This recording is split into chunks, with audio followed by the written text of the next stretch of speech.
Gender వాళ్ళు ఉన్నారనుకో, opposite gender మీకు అర్థమై ఉంటుంది. అపోజిట్ జెండర్ అంటే అపోజిట్ జెండర్ వాళ్ళు ఉన్నారనుకో, లైబ్రరీలో, స్టడీ హాల్లో, టీ దగ్గరనో, ఇంకేనో కర్ల మనం కోచింగ్ సెంటర్ తీసుకుంటే ఆఫ్లైన్ ఆన్ కర్మగాలి పక్కనో వెనుకనో మనకు అపోజిట్ జెండర్ ఉంటే మెల్లమెల్ల పరిచయం ఏర్పడుతుంది. Dear aspirants, welcome to the dream warriors academy.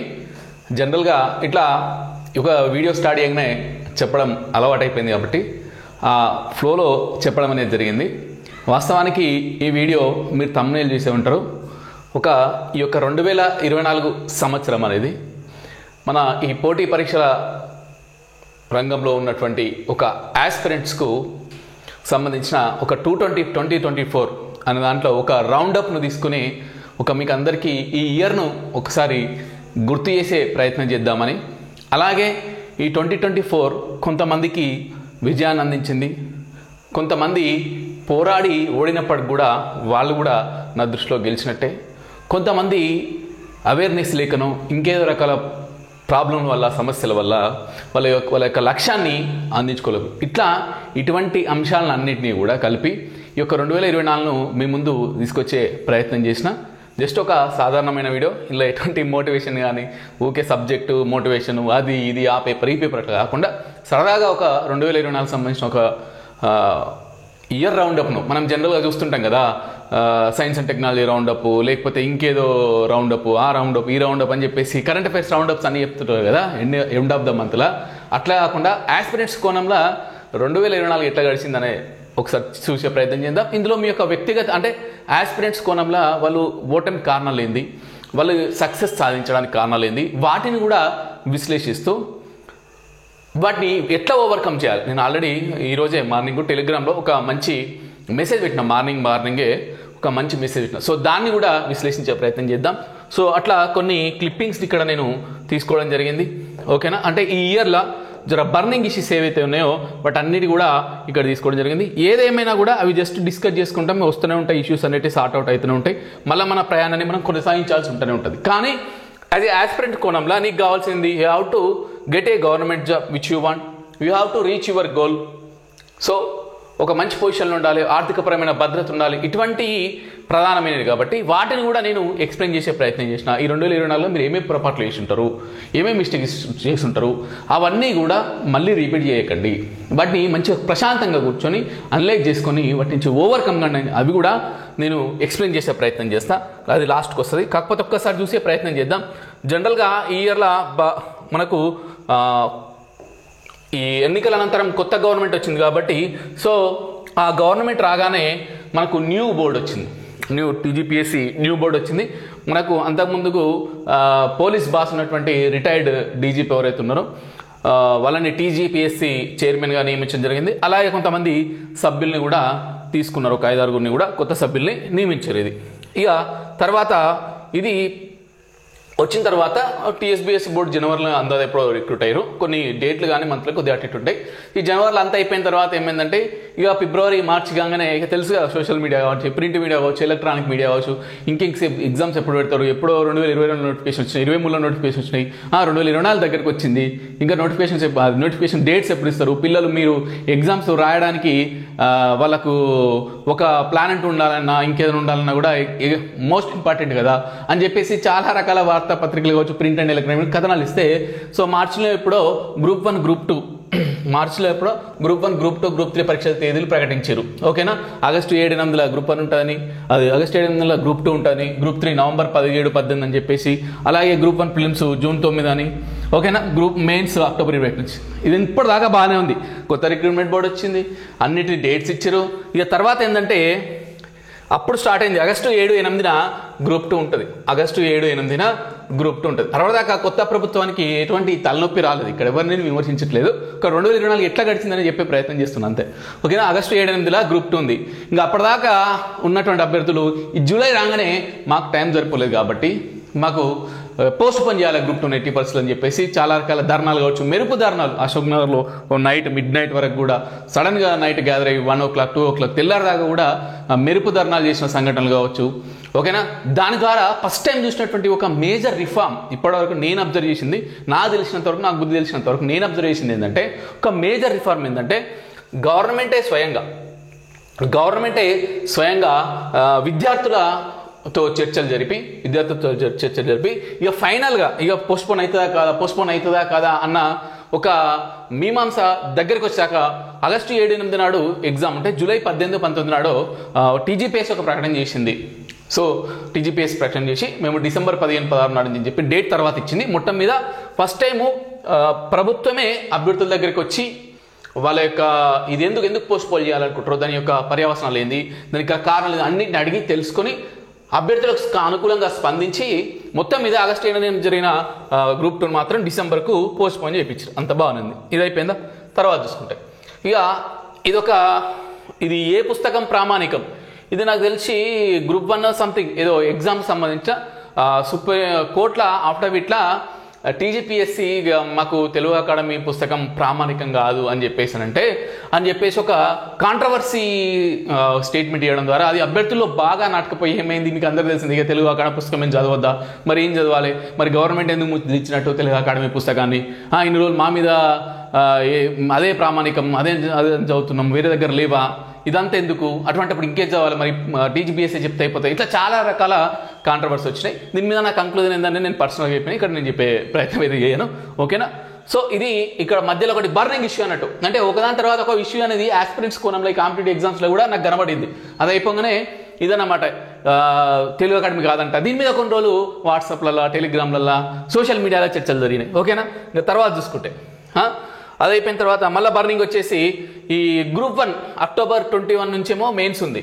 Already June 9న మనకు ప్రిలిమ్స్ అయిపోయింది, అంతా సెలెక్షన్ ప్రాసెస్ అయిపోయింది అని కోర్టు అఫిడవిట్ ఆకి సంబంధించిన ఉంటే కోర్టు డైరెక్ట్ చెప్పేసింది. జడ్జి పేరు గుర్తొస్తలేదు. ఆ కోర్టు డైరెక్ట్ చెప్పేసింది ఎక్స్పర్ట్ కమిటీ ఈజ్ ఫైనల్. ఆ ఎక్స్పర్ట్ కమిటీ వాళ్ళు ఏది చెప్తే అదే ఫైనల్ అని చెప్పింది. సో దాని తర్వాత ప్రభుత్వం గ్రూప్ 1 ఏమంటారు కండక్ట్ చేయడానికి, మెయిన్స్ కండక్ట్ చేయడానికి పూనుకున్నది. సో అదే కాకుండా చాలా రకాల ఈ కేసుల మీద ఎక్కువ నేను కాన్సన్ట్రేట్ చేయలే. ఈ గ్రూప్ 1 కేసులకు సంబంధించి చాలా మల్టిపుల్ రీజన్స్తోని మల్టిపుల్ కేసెస్ని ఫైల్ చేయడం జరిగింది. సో అప్పుడు అది కోర్టులో ఉన్నది. సో కోర్టులు ఉంటే ఏమైంది, మరి కోర్టు డిసిజన్ అటు వస్తేనా ఆ కోర్టు డిసిజన్ సానుకూలంగా కావచ్చు, సానుకూలంగా రాకపోవచ్చు. మళ్ళీ ఇప్పుడు ఎగ్జామ్ జరిగినాయి అనుకో, అక్టోబర్ 21 నుంచి ఎగ్జామ్ జరిగినాయి అనుకో, మళ్ళీ ఒకవేళ కోర్టు కనుక క్యాన్సిల్ చేస్తే ఇట్లా మళ్ళీ పెడతారా, మేము ఎన్ని రోజులు చదవాలి, ఏంది కోర్టు జడ్జిమెంట్ వచ్చాక ఆగాలి. నేను విన్నది చెప్తున్నా, నేను ఇక్కడ ప్రామాణికం కాదు చెప్పేది, నేను విన్నది చెప్తున్నా. కోర్టు జడ్జిమెంట్స్ ఆగాలి, కోర్టు జడ్జిమెంట్ వచ్చిన తర్వాతనే కండక్ట్ చేయాలి. సో అక్టోబర్ 21 నుంచి కండక్ట్ చేసినటువంటి గ్రూప్ 1 మెయిన్స్ని ఎట్టి పరిస్థితుల్లో పెట్టొద్దు, పోస్ట్ పోన్ చేయాలని చెప్పేసి గ్రూప్ 1 అభ్యర్థులు ఆందోళన చేశారు. దాని మీద పలు రాజకీయ నాయకులు కూడా పొలిటికల్ టర్న్ కూడా తీసుకుని ఒక గ్రూప్ 1 అభ్యర్థుల నిరసన ఉద్రిక్తం, పరీక్షలు వాయిదా వేయాలంటూ అశోక్ నగర్ నుంచి సచివాలయానికి రాలి, ఇట్లా కొన్ని ఇవి కూడా నడిచాయి. కాకపోతే ఫైనల్గా గవర్నమెంట్ ఎట్టి పరిస్థితుల్లో కూడా మేము వాయిదా వేసేది లేదు, మీరు మంచిగా నిరభ్యంతరంగా రాయండి, కష్టపడ్డ వాళ్ళకి విజయం చేస్తాం, అదొక క్లిప్ ఉంది, ఇక్కడ వేయలేదు. సో మొత్తం మీద అయితే ఈ మధ్య గ్యాప్లో ఏమైందంటే చాలా మంది అభ్యర్థులు ఈ కోర్టుల కేసు ఉండే వరకు వాళ్ళకున్న సానుకూల అంశాలను చూపించుకుంటూ, వాళ్ళకున్న సానుకూల అంశాలను లేవనెత్తుతూ ఎట్టి పరిస్థితుల ఈ యొక్క గ్రూప్ 1 అనేది క్యాన్సిల్ అవుతుంది, మెయిన్స్ అనేది క్యాన్సిల్ అవుతుంది, మళ్ళీ జరుగుతుంది కాబట్టి అని చెప్పేసి ఈ కోర్టు కేసు నడిచినన్ని రోజులు కూడా కోర్టు కేసు నడిచి ఇక ఏదైనా వస్తామో కంపల్సరీ మెయిన్స్ వాయిదా అవుతుందేమో చెప్పేసి పాపం చాలా మంది మెయిన్స్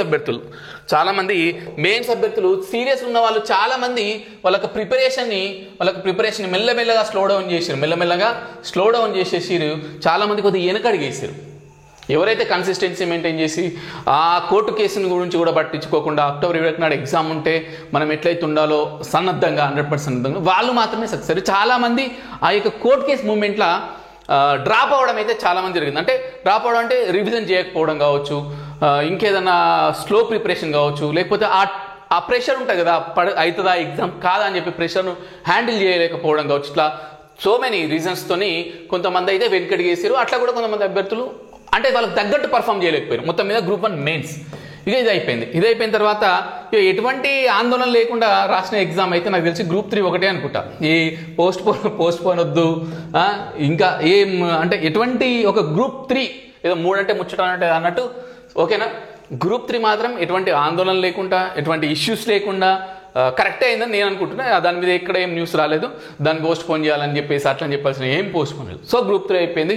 సో బయటకు వచ్చేసింది. మనకు టీజీపీఎస్సీ యొక్క ప్రశ్నల స్వభావం ఎట్లుంటుందో తెలిసింది. టీజీపీఎస్సీ గ్రూప్స్ సంబంధించి గ్రూప్ 4 ఏమో గత గవర్నమెంట్లో జరిగింది కాబట్టి గ్రూప్ 3 ఎగ్జామ్ అయిపోయాక ఈ టీజీపీఎస్సీ వాళ్ళు ఇచ్చే ప్రశ్నలు సరళింది స్వభావం ఏందని తెలిసింది. దాన్ని కొద్దిగా అందుకున్న వాళ్ళు గ్రూప్ 2 మంచిగా పర్ఫామ్ చేశారు, దాన్ని కొద్దిగా అందుకున్న గ్రూప్ 2 పర్ఫామ్ చేశారు. అయితే ఈ మధ్య కాలంలో నాలాంటి వాళ్ళు కావచ్చు, ఇంకా వేరే వాళ్ళు కావచ్చు, group 2 December 15-16, group 2 December 15-16. Actually ఇది ఎప్పుడుండే ఆగస్టు 7-8, ఆగస్టు 7-8 ఉండే.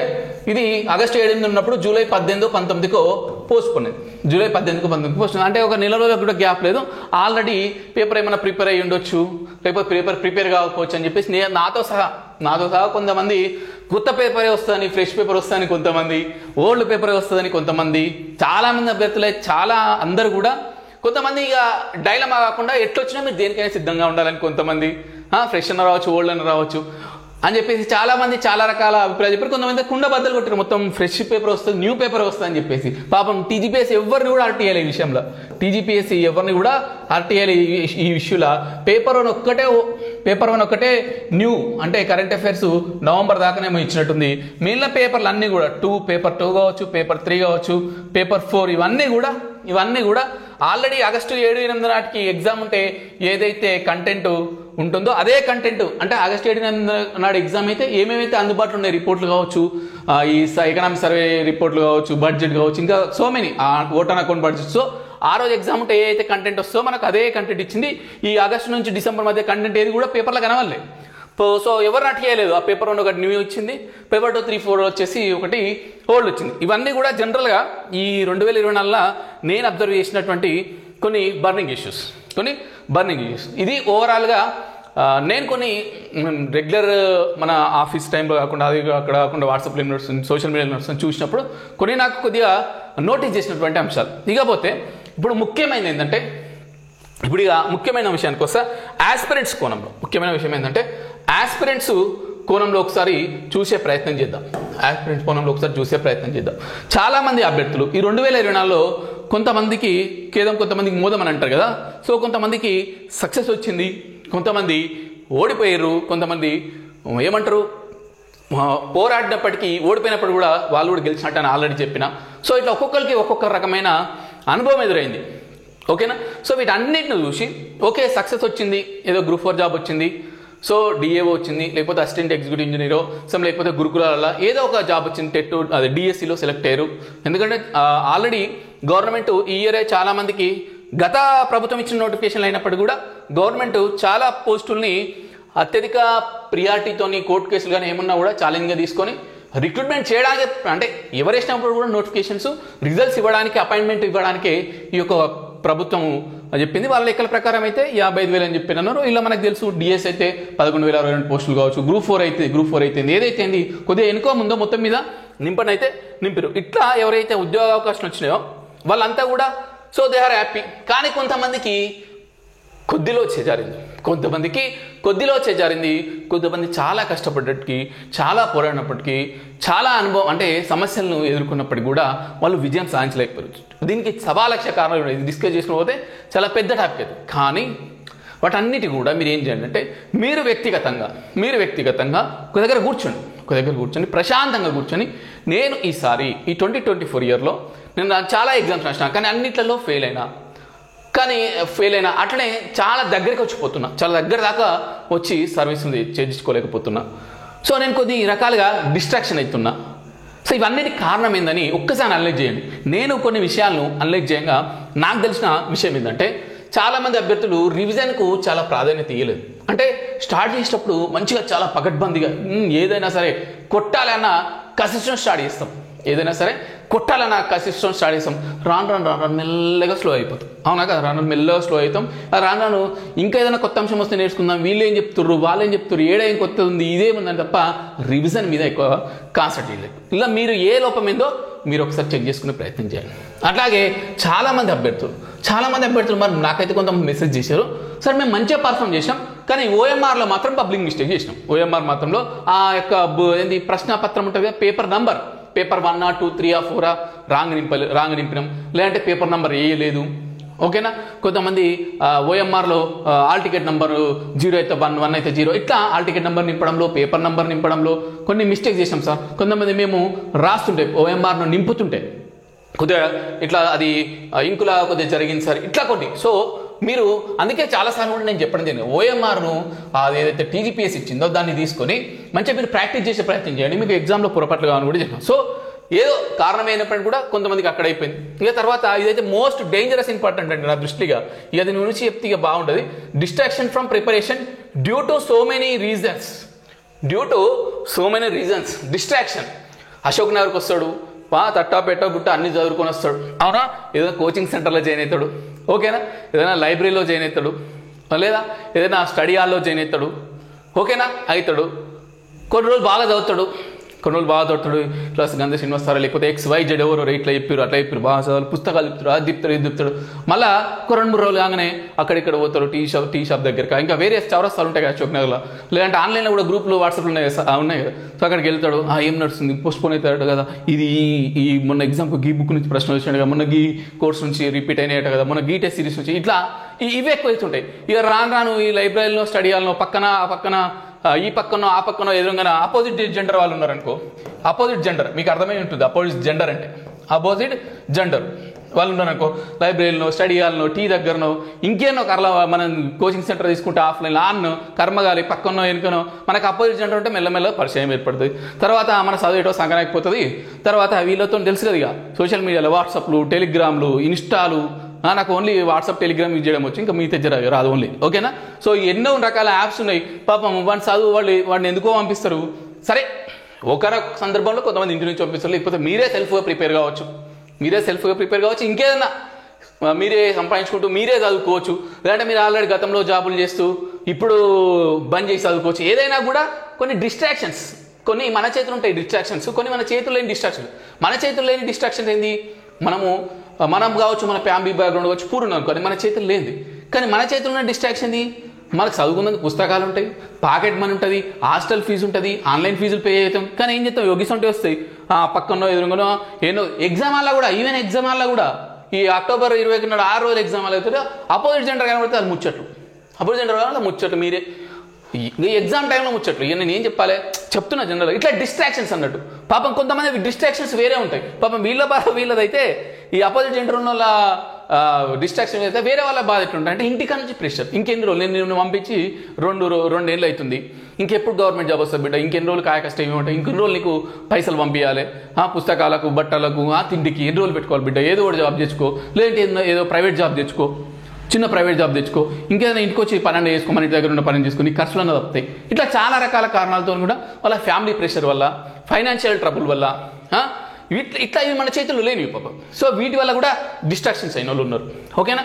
సో అట్లా వాటిని కూడా ఎట్లా ఓవర్కమ్ చేయాలని మీరు ఆలోచించుకోండి. అలాగే చాలామంది అభ్యర్థులు ఎంతసేపు కోర్సు, ట్రిప్స్ అవి ఇవి యూజ్ చేస్తారు, కరెక్టే. కానీ థింగ్ ఏంటంటే, ఎప్పుడైనా కొద్దిగా టఫ్ టాపిక్ వచ్చినప్పుడు దాన్ని సింప్లిఫై చేసుకోవాలి, దాన్ని పీసెస్ కట్ చేసేసి సింప్లిఫై చేసుకొని చదివే ప్రయత్నం చేయాలి. ఇప్పుడు ముల్కీ మీద చాలా రకాల కోర్టు కేసులు ఉంటాయి, చాలా రకాల తీర్పులు ఉంటాయి, అవన్నీ నువ్వు అట్లనే విప్రకాష్ బుక్ ఏదైనా చూస్తే మొత్తం కన్ఫ్యూజ్ అయిపోతుంది. అట్లా కాకుండా దాన్ని సింపుల్గా కట్ చేసేసి వాల్యూ అడిషన్ నోట్స్ ఏదో అంటారు కదా పాపం మీ అశోక్ నగర్లో, అట్లా కొద్దిగా 1 by 1 రాసుకొని ఎవరేం తీర్పిచ్చారు, ఎవరు కోర్టు కేసు ఇచ్చారు, ఆ కోర్టు కేసులో వాళ్ళు లేవనెత్తిన అంశం ఏంది, ఇట్లా ఒక సినాప్సిస్గా షార్ట్ కట్ నోట్స్ రాసుకున్నాం అనుకో, చాలా ఇంపార్టెంట్. అట్లా కూడా కొన్నిటి ఇట్లా వేసుకోకపోవడం. అట్లే కొంతమంది చెప్పిన కదా, ప్లాన్ వేసుకుంటారు ఫాలో గారు, జనవరి 1 వచ్చింది, నేను జనవరి 1 నుంచి అన్ని మానేస్తా అంటారు. జనవరి 1 నుంచి షెడ్యూల్ వేసుకుంటా, 2025 స్టడీ హాల్కి పోతా, లైబ్రరీ పోతా, అశోక్ నగర్ పోతా, చదువుతా అంటారు. 1 వీక్ తర్వాత మళ్ళీ ఎక్కడ వేసిన గొంగలి అక్కడనే ప్లాన్ వేసుకుంటారు, టైం టేబుల్ వేసుకుంటారు, అన్ని చదువుతారు. ఫస్ట్ రోజు 10 అంటే 12 గంటలు చదువుతారు, నెక్స్ట్ రోజు 10 అంటే 11 గంటలు చదువుతారు, నెక్స్ట్ రోజు 10 అంటే 9 గంటలు చదువుతారు, రాను 1 గంట అయిపోతుంది. సో అట్లా ప్లాన్ వేసుకుని కూడా ఫాలో కాకపోవడం, టైం టేబుల్ వేసుకుని కూడా ఫాలో కాకపోవడం, షెడ్యూల్ వేసుకుని కూడా ఫాలో కాకపోవడం, ఇవన్నీ కూడా ఎక్కడినొక్కరికి మీకు టచ్ ఉంటాయి. ఉన్న చిన్న ప్రైవేట్ జాబ్ వదిలేసి సరిగ్గా ప్రిపేర్ కాలేకపోవడం, ప్రైవేట్ జాబ్ వదిలేస్తారు, అశోక్ నగర్కి వస్తారు, ఏదో ఒకటి కొడదాం, ఏదో ఒకటి చేస్తాం. సో ఇక్కడికి రాగానే రకరకాల చెప్తున్నా కదా. అందుకే ఎప్పుడైనా చదువుకోవడం ఏం చేయాలంటే, పుస్తకాలు, ఆన్లైన్ కోర్సెస్, ఆఫ్లైన్ కోర్సెస్, మన చదువు, మన తిండి, మన నిద్ర, మన రిలాక్స్, ఈ 5 అంశాలు మాత్రమే. నువ్వు ఏ మాత్రం ఎవరో ఒకరు మెసేజ్ చేసిరు వాట్సాప్లో అన్నోన్ పర్సన్, ఇన్స్టాలో అన్నోన్ పర్సన్, లేకపోతే పక్క వాళ్ళు మెసేజ్ చేసి ఇక మొదలు పెట్టినాం అనుకో, ఇక అది నీ కథ ఇక నీకే తెలుసు. ఇప్పటి కూడా నడుస్తుంది, ఇప్పటి కూడా ఈ ఆన్లైన్ ఇవన్నీ అయిపోయినా కూడా పాపం కొంతమంది అశోక్ నగర్కి ఎందుకు వచ్చిర్రో అసలు ఇప్పుడు ఏం చేస్తారో మీకే తెలియాలి కదా. ఇప్పుడు ఏం చేస్తారు మీరు, ఎవరు పరిచయం మీరు, ఏమైనా మీకు తెలియాలి కదా. నేను చెప్పాను ఇక్కడ, ఓకేనా? తర్వాత ఇప్పటివరకు కొంతమంది అచీవ్ సక్సెస్ చేసిరు, వాళ్ళు ఎవరన్నా అంటే ఇప్పటివరకు కొంతమంది రిజల్ట్ ఇచ్చారు కాబట్టి గ్రూప్ 4 వచ్చింది కొంతమందికి, గ్రూప్ 4 వచ్చింది కొంతమందికి, ఆ గ్రూప్ 4 వచ్చిన దానిలో కొంతమందికి 2 కూడా 3 కూడా కొంతమందికి కష్టం ఉన్నాయి. సో నెక్స్ట్ క్యాలెండర్ ఇయర్లో ఈ గ్రూప్ 4 జాబ్ చేస్తూనే చదివే ప్రయత్నం చేయండి. గ్రూప్ 2 కానీ గ్రూప్ 3 కానీ చదివే ప్రయత్నం చేయండి. ఓకేనా? నెక్స్ట్ వచ్చేసి ఇట్లా కొంతమంది సక్సెస్ ఉన్నారు కాబట్టి మీరు ఈ 2025లో ఇంకేమైనా సక్సెస్ కావాలంటే దాని ప్రకారం మీరు ప్లాన్ వేసుకోండి. ఇట్లా ఇవన్నీ కూడా మీరు ప్రశాంతంగా కూర్చొని అనలైజ్ చేసుకుని ఏమేమి మిస్టేక్ చేసినా, షార్ట్ నోట్స్ రాసుకోలేదా, రివిజన్ చేయలేదా, ఓఎంఆర్ బబ్లింగ్ మిస్టేక్ చేసినా, అనవసరంగా డిస్ట్రాక్షన్ అవుతున్నా, ఆన్ మెసేజ్తో ఈ మెసేజ్తో వాళ్ళ మెసేజ్తో డిస్ట్రాక్షన్ అవుతున్నా, ఆ గాసిప్స్ ఈ గాసిప్స్ టైం పాస్ చేస్తున్నా, అశోక్నాల టీ షాప్ల చుట్టూ ఆర్ట్స్ చుట్టూ ఈ పుస్తకాల షాప్ చుట్టూ ఆ చుట్టూ అక్కడక్కడ ఏముంది ఇవి చూసుకుంటూ టైం పాస్ చేస్తున్నా, లేకపోతే ఎవరైనా ఎంబడేసుకొని మొత్తం తిరుగుతున్నా, ఇట్లా దేనివల్ల డిస్ట్రాక్ట్ అవుతున్నావు, లేకపోతే నాకు మైండ్ కేపబిలిటీ తక్కువ ఉందా, లేకపోతే మైండ్ కేపబిలిటీ తక్కువ ఉందంటే కొంతమంది కెపాసిటీ ఒక్కొక్క రకంగా ఉంటుంది, ఒక్కొక్క కెపాసిటీ ఒక్కొక్క రకంగా ఉంటుంది. కొంతమంది 3 గంటలు అర్థమైతే, కొంతమంది గంటలు అర్థమైతే, కొంతమంది 4 గంటలు. సో దాని ప్రకారం నాకేమైనా లోపం ఉందా, ఓకేనా? నేను సబ్జెక్ట్ అనలైజ్ చేయలేకపోతున్నా, ఇట్లా ఏది ఉంది మీలో వీక్నెస్ ఏది ఉందో దాని మీద అనలైజ్ చేసుకొని ఆ వీక్నెస్ను స్ట్రాంగ్గా మార్చుకునే ప్రయత్నం చేయండి. కంపల్సరీ మీరు సక్సెస్ అవుతారు. సో 2024 ముగిసింది. కొంతమందికి ఘనంగా ముగిసింది, కొంతమందికి చేదును మిగిల్చింది, కొంతమందికి తీపిని అందించింది, కొంతమందికి ఇంకేదో. కానీ 2025 మాత్రం మీరు ఇదే రంగంలో ఉంటే కాంపిటేటివ్ ఎగ్జామ్లో సక్సెస్ కావాలంటే మాత్రం ఇవన్నింటినీ కూడా సెల్ఫ్గా రివ్యూ చేసుకొని సెల్ఫ్గా అనాలిసిస్ చేసుకొని కంపల్సరీ సక్సెస్ని అందుకునే ప్రయత్నం చేస్తారని కోరుకుంటూ థ్యాంక్ యూ వెరీ మచ్. ఇక్కడ ఇచ్చిన ఈ 2024 ఇయర్ రౌండప్లో ఇక్కడ మంత్స్ కానీ డేట్స్ కానీ ఇంకేదైనా ఇన్ఫర్మేషన్ అటు ఇటు ఉంటే అది జస్ట్ మీ కళ్ళ ముందు ఇచ్చే ప్రయత్నం తప్ప అదేం ప్రామాణికం కాదు, స్టాండర్డ్ కాదు. కానీ ఏదైతే రివ్యూ ఉందో please review your self review చేసుకోండి. అడగండి, మీకు తెలిసిన వాళ్ళని అడగండి. టెలిగ్రామ్లో, వాట్సాప్ సార్ నేను ఎందుకు ఓడిపోతున్నా, నేను ఎందుకు గెలవలేకపోతున్నా, నాది ఇది, నా వీక్నెస్ ఇది, నా స్ట్రాంగ్నెస్ ఇస్తాను, నేను ఎట్లా ఓవర్కమ్ చేయాలి అడగండి, తెలుసుకోండి. వీక్నెస్ ఓవర్కమ్ చేసుకొని స్ట్రాంగ్ అయిపోయి ప్లాన్ వేసుకొని పగడబంది చదువుతూ రివిజన్ చేస్తూ మార్క్ టెస్ట్ రాస్తూ గ్రాండ్ టెస్ట్ రాస్తూ ఆ ఎగ్జామ్లో వచ్చే ప్రశ్నలు నాడిని పట్టుకుంటే చాలు, ఆటోమేటిక్గా మీరు సక్సెస్ అవుతారు. సో ఇది ఓవరాల్గా ఈ video. So thank you very much.